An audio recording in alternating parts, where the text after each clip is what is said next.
thoughts. Analog thoughts. Analog thoughts. Analog thoughts. Analog thoughts. Analog thoughts. Analog thoughts. Analog thoughts.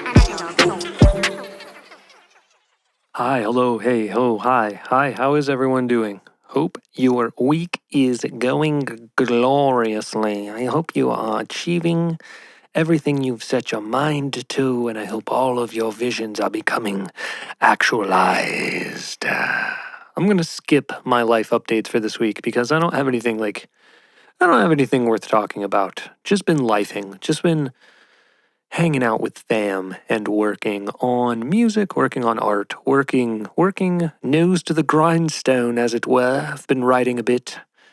So nothing too crazy to report. But like I said, I hope you are doing just gloriously. And remember, you are in control of your destiny. You are the captain of your ship, and you've got this.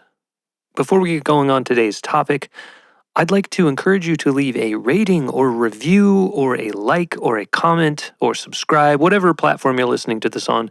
Doing those little things really does help get this show seen. Another thing also, thank you to all of my patrons. I cannot tell you how much I appreciate your support. It means so much to me. If you would like to become a patron, there is a link in the show's notes. You get early access to Analog Thoughts episodes, early access to my music and art, and some other things over on there. Link to that will be in the show's notes. To my patrons, I am forever in your debt. You have bestowed upon me your patronage, and for that, I am eternally grateful. Today, we are talking about unexplained phenomena. These are real events, real occurrences, real mysteries with no real answers. Let's jump right into it. The first thing we're going to talk about is called the hum. And maybe you yourself have heard this mysterious hum. Many around the world have been reporting hearing low-frequency humming sounds, like a distant diesel engine idling. It's often in the dead of night, too, which adds to its spookiness. It's been reported in places like New Mexico, England, Ontario, and in literally every continent. There's a map of this thing, which I'll get into in a little bit, but there's a map of these hum experiences that have been cataloged on all the continents, I think, barring Antarctica, of course. And here's what makes it so mysterious. Only about 2 to 4% of the population in these areas that it's been reported can actually hear it. It's not detected by microphones or recording devices, so if you do hear it, you're often told you're imagining things.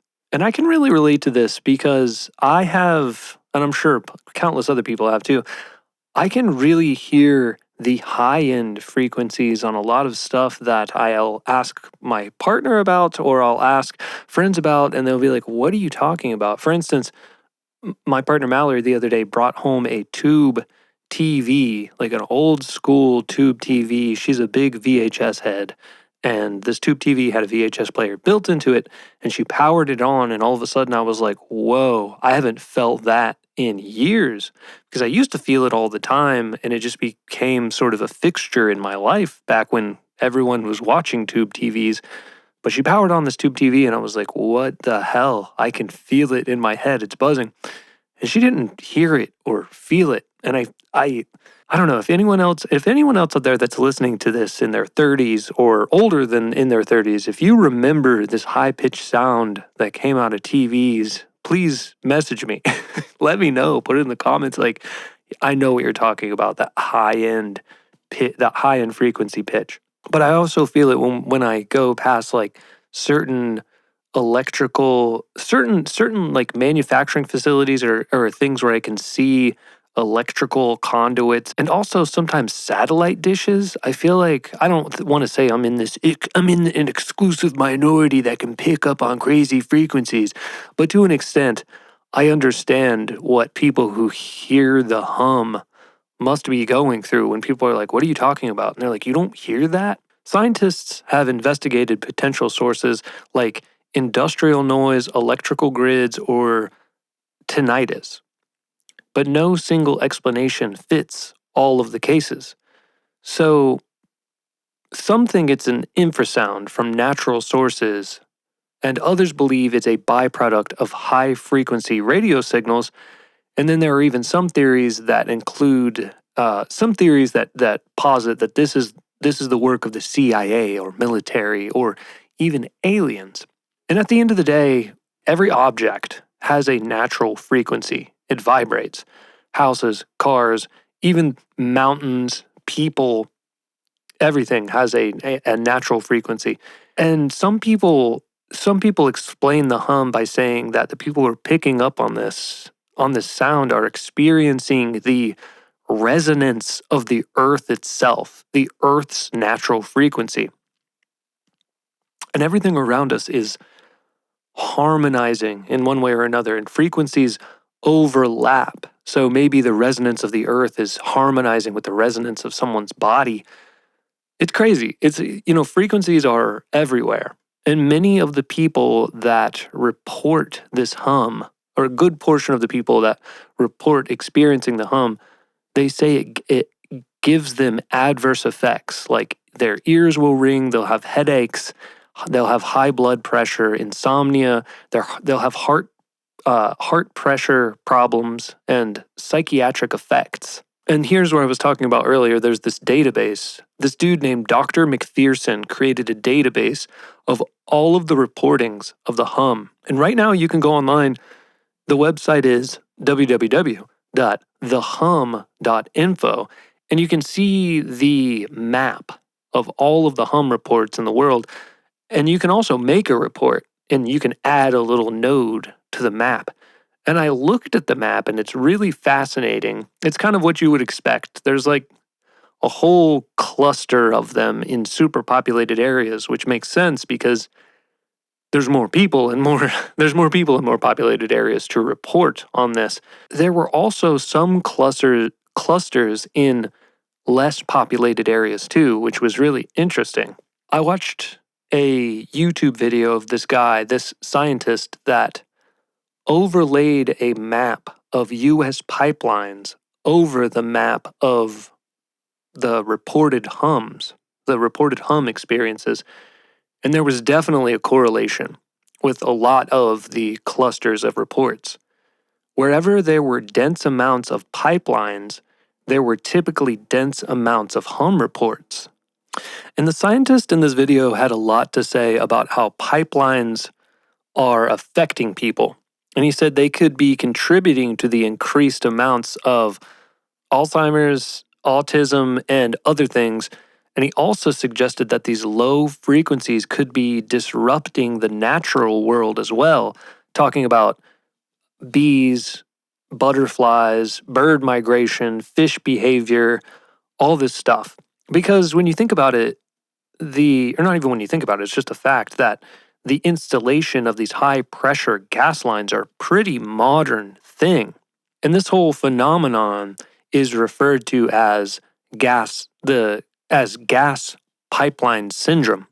And that kind of got me thinking because I've done a lot of concerts. I've played a lot of concerts and at a lot of these concerts or festivals, people act a certain way around large amounts of subwoofers. Super high-end, or not super high-end, super low-end sub-bass frequencies aren't a really natural thing unless there's some kind of natural disaster about to happen, like a volcano's about to go off or there's earthquakes. And I feel like it activates us in this really primal way. So it would make sense if there's this low frequency being emitted that people are picking up on, that it would make them have anxiety or insomnia, or it would raise their blood pressure because physiologically they're reacting to it in a way that they would if a natural disaster was about to happen. So not necessarily with like Alzheimer's or autism, but with the other things that were being reported. I'm not saying there's a correlation with I'm not saying there's a correlation with those things. He was suggesting that, but I am saying that there could be a correlation with the gas pipeline syndrome and obviously the headaches, the insomnia, the heart pressure, and the psychiatric effects. I think that could be a very real explanation for why the hum does what it does. There's also this other thing called spontaneous autoacoustic emissions. And in a nutshell, it's basically your ear generating its own noise. So human ears generate their own noises called spontaneous autoacoustic emissions. Various studies show that 38 to 60% of adults with normal hearing have them, although the majority are unaware of these sounds. The people who do hear these sounds typically hear a faint hissing, cicada-like sound, buzzing, or ringing, especially if they are otherwise in complete silence. It could be from pipelines, it could be from spontaneous autoacoustic emissions, it could be a government experiment. It's like I said earlier, there are always frequencies happening all around us, pipelines or not.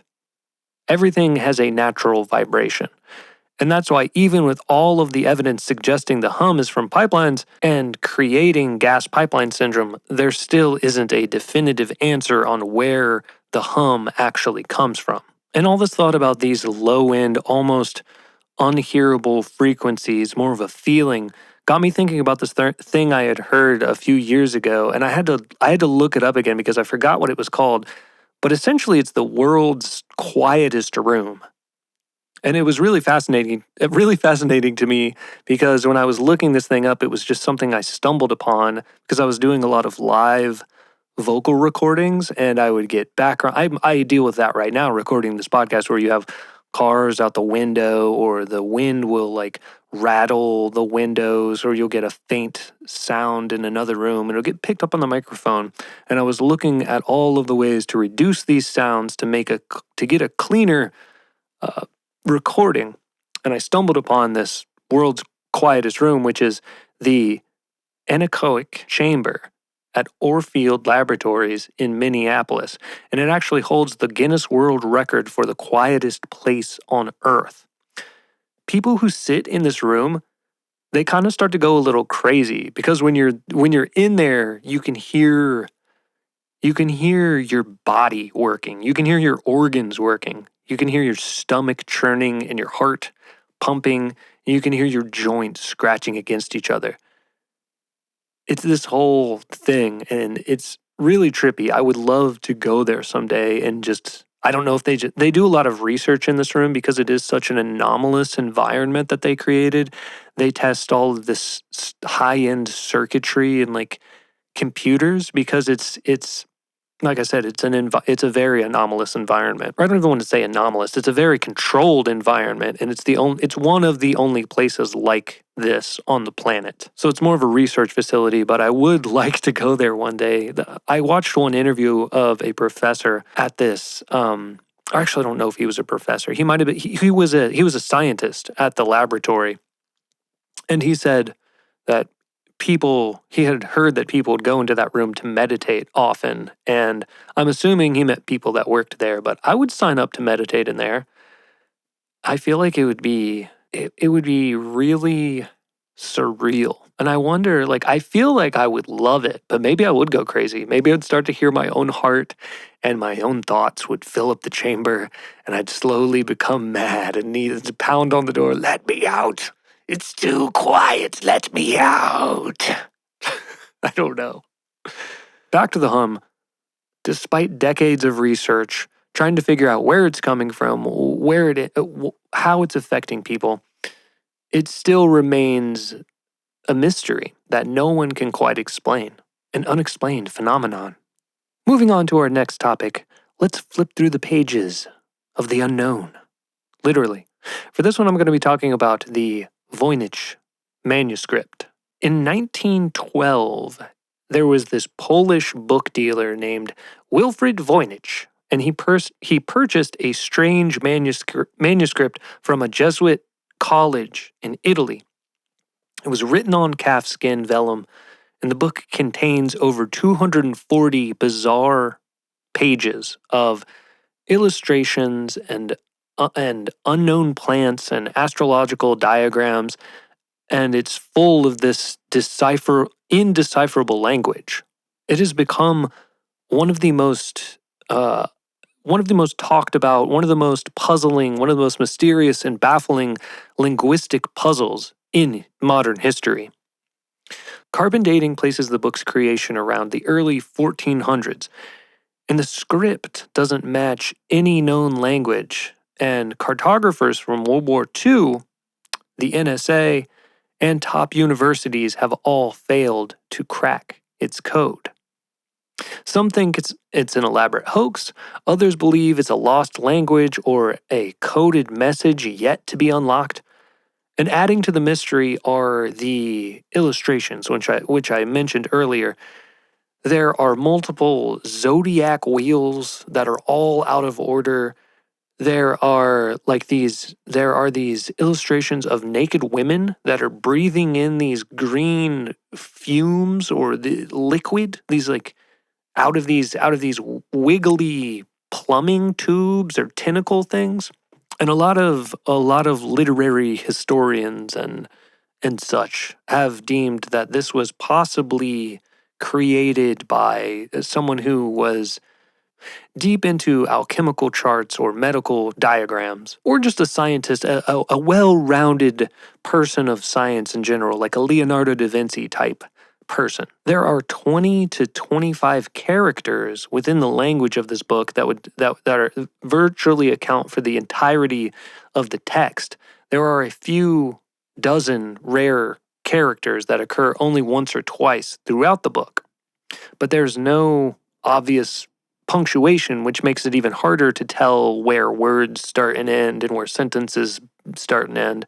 It adds to the mystery of it all. And I know I say this all the time on the show, but if you've got a second, search this one, Google this one, look it up, the Voynich, Voynich manuscript, just to see this strange rune, elvish, fantasy, swirly, dippy language that looks like it has been pulled from some kind of fantasy world or sci-fi realm from a different dimension. It's alien text. I don't even know what to call it.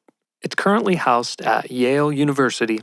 And what better thing to teach us than something that we don't understand? Because the process of getting to the solution is where you learn, not in the solution itself. So with that sort of motif in mind, it's important to keep in mind that even though this book has been indecipherable for over 400 years, people have learned so much from it. There's even been at Yale, there's been professors who have as part of their class have had people look at this manuscript and write papers on it just to get the juices flowing on language and get them to thinking about how to cross-reference different languages and how they operate and function. Basically giving them an unsolvable puzzle and being like, figure it out. What can you tell me about this thing? It serves as a starting point, or it serves as a nexus point of curiosity.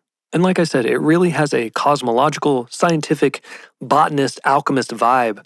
And there are a ton of alleged authors that fit the bill throughout time, but most of them operate within the time frame of the carbon dating. There's this first guy named Roger Bacon, who is a medieval English philosopher, scientist, theologian, and he was a friar, and he placed considerable emphasis on the study of nature through empiricism. He had all of these books and diagrams and illustrations, and people have cross-referenced his drawings with drawings in the Voynich manuscript and said, look, see, could be this guy, could be Roger Bacon. The drawings look eerily similar. And that's kind of the essence with most of these alleged authors, is that they have works from their body of work that mirror or have parallels. There was one theory I saw that said that this book wasn't written by one individual person, or this manuscript wasn't written by one individual person, but rather a group of people, which I kind of like that theory too, that this was a group art project by these philosophers and scientists and alchemists. But the next singular alleged author or not alleged author, but supposed author, was an English mathematician, astronomer, teacher, astrologer, occultist, and alchemist named John Dee. And he was the court astronomer for Elizabeth I. And he spent a bunch of his time on alchemy, divination, and hermetic philosophy. And I've looked at some of his drawings, and I think, personally, if there was one singular author to this manuscript, my money is on John Dee, because I think his drawings really parallel the ones in the manuscript. There are a couple other people. Sir Edward Kelly, he was another alchemy, divination person. He was actually an English Renaissance occultist and scryer, but he worked with John Dee in a lot of his magical investigations. So this kind of goes back to, could this have been written by multiple people? Could this have been a hoax created by multiple people? And the last person we have is Giovanni Fontana. And he was a 15th century Italian physician and engineer who was born in Venice. His illustrations also really look like the ones in the Voynich manuscript. So there's tons of artists that could have made this thing or helped to make this thing. And then our last theory on where this mysterious manuscript could have come from is that Voynich could have fabricated the manuscript himself, because he was an antique book dealer. And if he would have, he probably would have had the necessary knowledge and means to create a book that looked like it was made by one of these very old philosopher, scientist, one of these very old scientist, philosopher, mystic people. Like a book by Roger Bacon would have been worth a fortune. So some people say that Voynich himself created something to just make a bunch of money. Who knows? I do know the book. I read that the book itself during that time period, because it's a pretty thick book with a lot of paint. They would have had to use a lot of paintings. Just a lot of resources went into making it. So it had to be created by someone who had the means to do it. And if they were trying to make a hoax and make money off of it, they would have really had to make it seem legit. And before, they had things like carbon dating and all of these super in-depth linguists that could cross-reference X, Y, and Z. It was probably a lot easier to make a fake work like this. Either way, look it up. It's a really cool looking book. I want to get a hardback copy just to have around, because it's just fun to look at. It's a real art piece. It's, at the end of the day, it's really just, to me, it's a work of art. Moving on to our next unexplainable phenomenon, we're going to talk about the wow signal. And you might have heard of this one before. On August 15th, 1977, an astronomer named Jerry Amen was scanning the skies using Ohio State University's Big Ear Radio Telescope when he spotted something strange. A signal that was very strong. It was a narrow-band radio signal from deep space, and it lasted for 72 seconds. On the readout that came out of the telescope machine, the printout, he scribbled the word wow, and that's how it became the wow signal. That's how it got its name. It came from the direction of the Sagittarius constellation, and it matched the frequency hydrogen naturally emits, suggesting an intentional, non-random origin, because hydrogen is considered a cosmic watermark, and many scientists believe that an intelligent civilization might use it to communicate. Despite numerous attempts, the signal was never detected again. In 2022, astronomers identified a sun-like star in the same direction as a potential origin, but still there's no definitive source on this, or no definitive answer to where this signal came from or how it was produced. There is this group of scientists in Puerto Rico that have proposed that the wow signal may have resulted from a rare occurrence in space, the sudden brightening of a cold hydrogen star, which I won't bore you with all the details, but I guess they had evidence that in the past there were there were these hydrogen stars that did these brightening events that would produce levels of hydrogen. And we as a species on Earth, as humans, have sent out signals into space before. We've sent out light. We've sent out things like this, like watermarks that would be very unnatural. We actually in 1977 sent a gold record into space along with this time capsule. We sent like an Earth capsule, like, hey, we're this species on Earth. Here's all the stuff that we do, and all it had music and just a bunch of Earth objects, artwork, and I think they put like a floppy disk. They put some kind of a readable technology on there, which I don't know how they anticipated another species being able to read that on a distant planet, but they put it in there. And a funny little nugget about this 1977 time capsule that included a gold record is that they wanted to include the Beatles' music on this record. So they're sending this just from Earth, they're sending it out into space. If another species finds this, then maybe they'll be able to play some of it or look at some of it and know that we're out here. We got to send them our best stuff.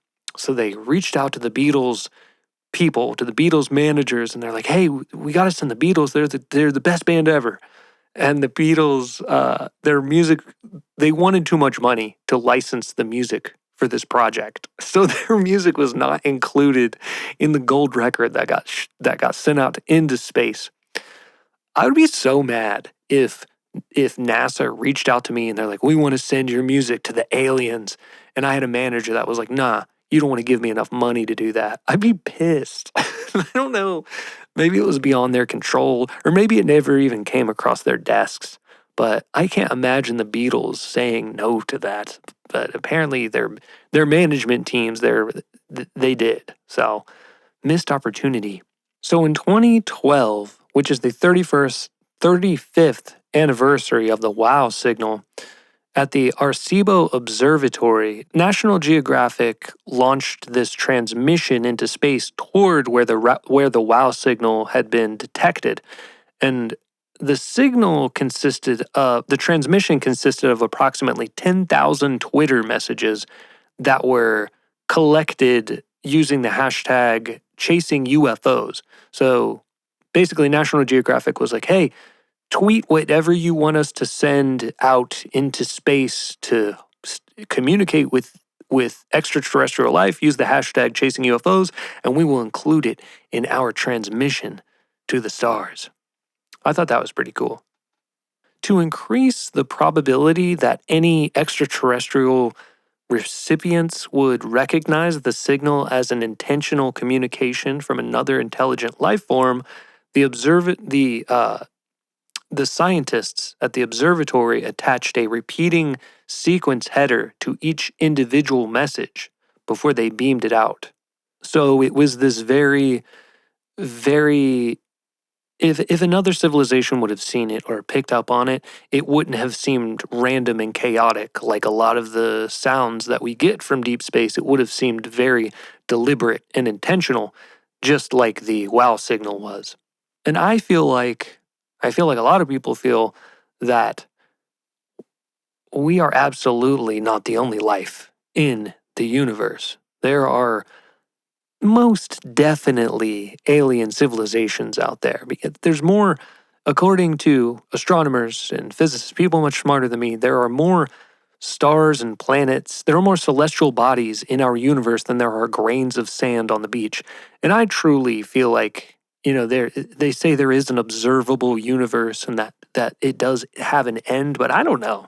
I think the jury is really still kind of out on that. How are we to know that the universe does have an ending point? It might just be infinity, which is a very, very intense thought, a very kind of frightening thought. The thought of infinity is also kind of scary at the same time. It's beautiful and terrifying. But I think in the midst of all of these planets, even if it's not infinite, even if it's just whatever the absurd number of planets and stars are out there, there's absolutely life on other planets. So I think trying to reach it, trying to communicate, is great. Let's reach out. Let's connect. It's wild how we haven't found it yet. We will, though. I feel like I'm in my mid-30s now, and I feel like hopefully before the end of my life, we will find life on another planet. And I'm really excited because I think it's going to be in my lifetime. I hope I get to see it. That's one thing before I die, I would like to see them find life on another planet. Aliens? Is it this cosmic fluke? Is it a natural phenomenon that we haven't yet discovered? The mystery continues throughout the stars, throughout space, and throughout the deep caverns of our own minds and imaginations. Moving on to our next phenomenon that is unexplainable. I'm going to talk about ball lightning. So imagine lightning, but in the form of floating orbs. That's essentially what ball lightning is. It's one of the weirdest weather phenomena out there. For centuries, people around the world have reported seeing glowing spheres during thunderstorms, and they range in size from they've been really, really small, from like the size of a golf ball or a tennis ball, to the size of a basketball, all the way up to like the size of a car or even larger. They can float, hover, or zip unpredictably through the air. Some have even been reported to pass through walls and windows without causing damage, and then they explode with a loud bang or vanish silently. The problem with studying ball lightning is that it is very rare, it's very unpredictable, and it's very difficult to replicate. Some scientists have tried to reproduce it in labs with a bit of success. They use microwave radiation or they vaporize silicone. There has even been photographic evidence from pilots and witnesses. But even with all of this, there's still no conclusive explanation on how or why it exists. It's like I said, it's rare, it's unpredictable, and it's very difficult to replicate. It might be plasma, it might be an optical illusion, it might be something entirely new to physics completely.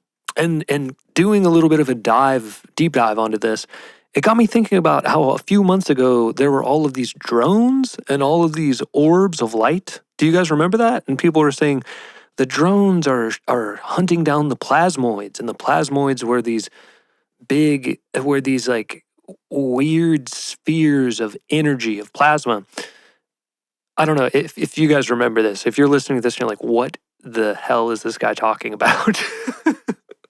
But I went down the drone plasmoid portal there online for a minute because it was really fascinating when all the drones, I think it was started like last November, maybe October, and went for months. There were all these drones on the East Coast showing up in New Jersey and DC and just the New England area. And they were accompanied by all of these strange, wobbly spheres that people were calling plasmoids. And it got me thinking, are plasmoids potentially ball lightning? Is ball lightning plasmoids? And we just didn't have a word for it back then, so we called it ball lightning? I don't know. But I was just thinking maybe there is a correlation there. There's also this theory that ball lightning could potentially be a black hole. And that is because energy and mass are equivalent in this way. Not directly equivalent, but we'll just say for sake of explanation, energy and mass are equivalent. And physicists have theorized that black holes could also form with high enough concentrations of light. And some have speculated that these holes could be dark matter candidates or even power future space travel. And I like the idea of that this ball lightning could potentially be a hyper-dense black hole that's created with a high concentration of light somehow, some physics bending thing that we don't fully understand that could, in the future, power our spaceships or unlock unlimited access to energy. Wouldn't that be amazing if we could get ball lightning to power all the homes in the world? You know what would happen, and I fucking hate saying it. governments would find a way to weaponize it. They'd be like, capture the ball lightning and send it into the homes and vaporize the lizard people would crawl out of their own mouth. Like they'd crawl out of their human skin mouths and they'd be like, weaponize the ball lightning so that I may bring the DNA back to the star dimension 66 and fuel the time crystals. That's what would happen. Let's get into our second to last one. And I'm going to burn through these last two just because. I've got 3 left, but I think I'm only going to do these next 2 and call it a day. The next one I'm going to talk about are sky trumpets. Let's go a little more apocalyptic, as if we weren't apocalyptic enough. Since about 2008, people across the globe have recorded eerie trumpet-like noises coming from the sky. These deep, resonant tones have been heard in places like Ukraine, Canada, the US, and Germany, and they've shown up in hundreds of viral videos. There are a lot of explanations for this, and theories range from tectonic plates grinding together, from atmospheric pressure shifts, and from industrial noise and electromagnetic interference.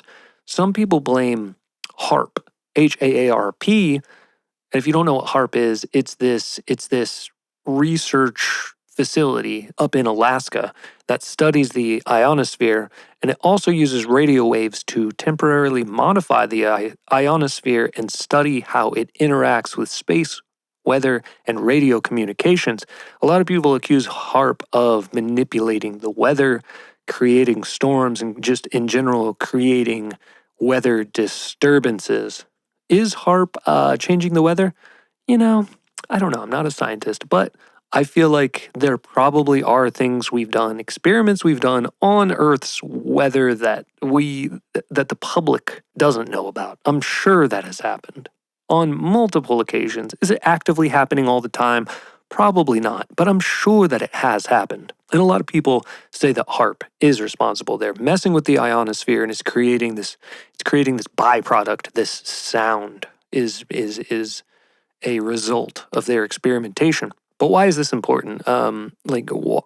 Why on a theoretical or why is this alarming?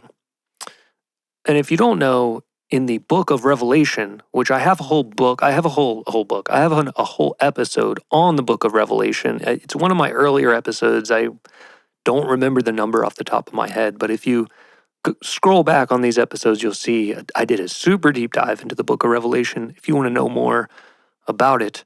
But in the book of Revelation, the 7 trumpets represent a series of divine judgments and events that lead up to the end of times.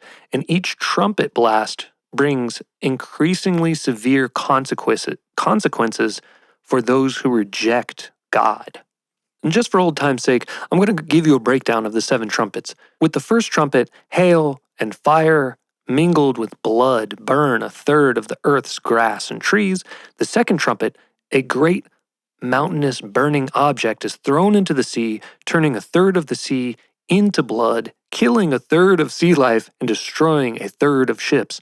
The Bible is littered with numerology. There's all these 3s and all these 7s and 11s, and all of these numbers are sprinkled throughout the Bible. It's a big reason why why a lot of people are into numerology. But the book of Revelation is all about 7s. 7 seals, 7 bowls, 7 trumpets. All of these 7s are sprinkled on. The third trumpet, a burning star falls from heaven, turning 1/3 of the fresh water into bitter water, causing many deaths. The fourth trumpet, 1/3 of the sun, moon, and stars are darkened, diminishing the light on earth. Fifth trumpet, locust-like creatures inflict intense pain on humans for 5 months. The sixth trumpet, an army of 200 million kills 1/3 of humanity. And the seventh trumpet announces the return of Jesus Christ and the 7 last plagues, signifying the completion of God's wrath. This is why. This is why you don't fuck with God. But yeah, you can see with these 7 trumpets why hearing trumpet sounds in the sky could be excruciatingly alarming if if you've read the book of Revelation and you believe in the end of times, in Jesus, in God returning, and his wrath raining down fire onto earth and destroying all who oppose him. God is he's so vengeful, bro. But however you dice it up, there's still, the jury's still out on where exactly these sky trumpets are coming from. This is another thing you can Google. You can Google, sky trumpets, and you'll find a bunch of videos. Some of them are clearly hoaxes. Some of them are like, that's weird, and everything in between, like most things on the internet. Moving on to our next and final unexplained phenomenon: spontaneous human combustion. And this is like the heavy hitter. This is like the mascot for unexplained phenomena. So I'm sure you've heard of this one. But spontaneous human combustion is the idea that a person can suddenly burst into flames without any external ignition.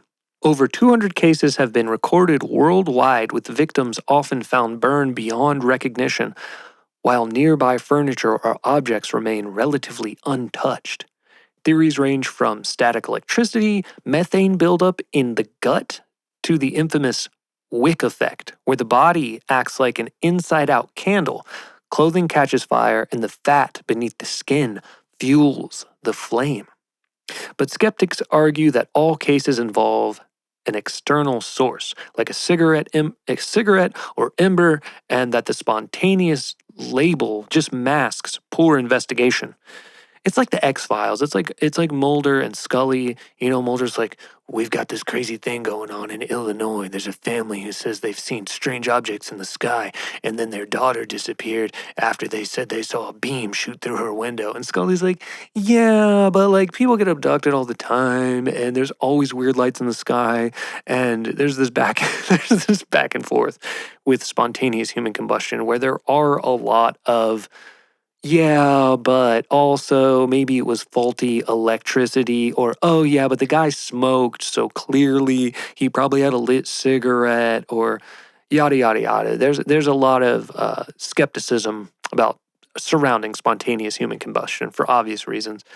But still, even with all the skepticism, there are legitimate cases where no ignition source has ever been found, and the localized nature of the fire continues to baffle forensic scientists. Like some of these pictures, especially some of the older ones of spontaneous human combustion, it's just like a charred body laying on a couch, and the couch is like kind of messed up a little bit from the body that caught on fire, but the fire doesn't come from an identifiable source. It's really weird. It's almost like maybe it's the mob.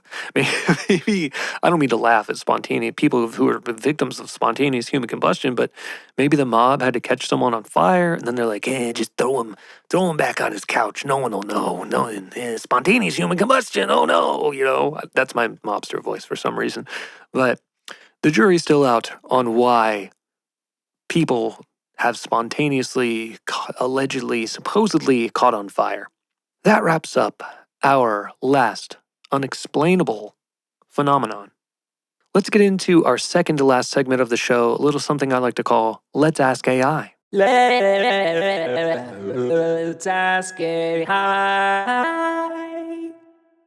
Today, I asked AI, what do you think is the most intriguing, unexplained phenomenon? And AI said, there are stories of people vanishing without a trace, sometimes in the middle of a group, with no signs of struggle or evidence. In a few cases, people are found in places that would have been nearly impossible to reach, miles away, over mountains, or in extreme conditions. Some are found alive with no memory of what happened, while others are found in bizarre circumstances, like their clothing is folded, shoes are missing. The cases often defy logical explanation and have patterns that make them even weirder. That is a really strange, unexplained phenomenon. Those are very weird circumstances, especially the ones where the people are still alive with no memories. I can kind of get especially if you're out hiking or say you're out camping and then everyone goes to sleep for the night and then wakes up in the morning like, where's Johnny? Oh, he's 4 miles that way and he's dead on the side of a cliff. Like, well, maybe Johnny took a little walk and he tripped on a rock and injured his head, and that's how he met his demise. But the ones where the people are still alive, that's the weird part to me, where they're like, what happened? And they wake up in a strange new place that they didn't remember, they have no recollection of. Very strange, very weird. So now let's get into the final segment of the show. At the end of each episode, I like to give out a series of fun facts. And today, I wanted to do a bit of a pivot. I wanted to go from completely unexplainable phenomena to just cold, hard, science-based facts that are all verified by research and observation, because I thought, why not? Why not? Let's, for the final bit of the show, let's look at the other side of the coin and get into some legitimate facts, verified facts. Our first fun fact is that the lining of your stomach replaces itself every few days. If it didn't, your stomach would digest itself. The acid in your stomach is strong enough to dissolve metal. Our next fun fact is that bananas are radioactive. They contain potassium-40, which is a naturally occurring isotope. You'd need to eat like 1,000,000 bananas for that to matter. It's real enough that there's a unit of radiation called the banana equivalent. Our next fun fact is that octopuses have 3 hearts, and they stop one of those hearts to swim. 2 hearts pump to the gills, and 1 pumps to the body. And when they swim, the one that pumps to their body stops beating, which is partially why they prefer crawling. When you see a lot of images, or when you see a lot of videos of octopuses, of octopi, they are kind of crawling around like a wiggly spider rather than jutting through the ocean, because their heart stops. One of their 3 hearts stops when they have to do that. And this one's going to be our final fun fact for the day. A real simple, easy one, but you have more bacterial cells than human cells in your body. The human body hosts trillions of microbes, making you more of a walking ecosystem than an individual organism. That's why you hear a lot of dietitians and a lot of health experts talking about having a healthy gut microbiome and just being aware of how your body is dealing with bacteria and dealing with microbes, because it is true, we're more that than ourselves, which is wild. We're more bacterial microbes than we are human microbes. So weird to think about. We are spaceships for colonies of bacteria, essentially. And you got to make sure your spaceship is clean. You got to make sure your spaceship is functioning. You got to make sure that bacteria is healthy and thriving. So that's it. There you have it. Today's topic was all about mysteries that baffle scientists. They defy logic and they challenge what we think we know about the universe. And it makes you wonder, are these just rare natural phenomena, or are they signs that we have barely scratched the surface of reality? I personally like to think the latter. That's why it's so important to keep an open mind and to keep learning and thinking about what makes reality work. There's a lot of cool mysteries intertwined with our existence and a lot of things operating outside of our field of perception that we are only beginning to understand. Reality is raw and wiggly and weird and really fun. Don't forget to leave those likes, comments, reviews, subscribes. All that stuff goes a really long way to help get this podcast seen.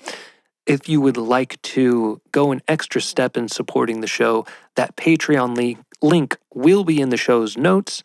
One more shout out to all my patrons. Thank you, thank you, thank you. I'll see you guys again really soon. And until then, remember to check on your mental health and remember to check on the mental health of your loved ones. Bye. Thoughts. Analog thoughts. Analog thoughts. Analog thoughts. Analog thoughts. Analog thoughts.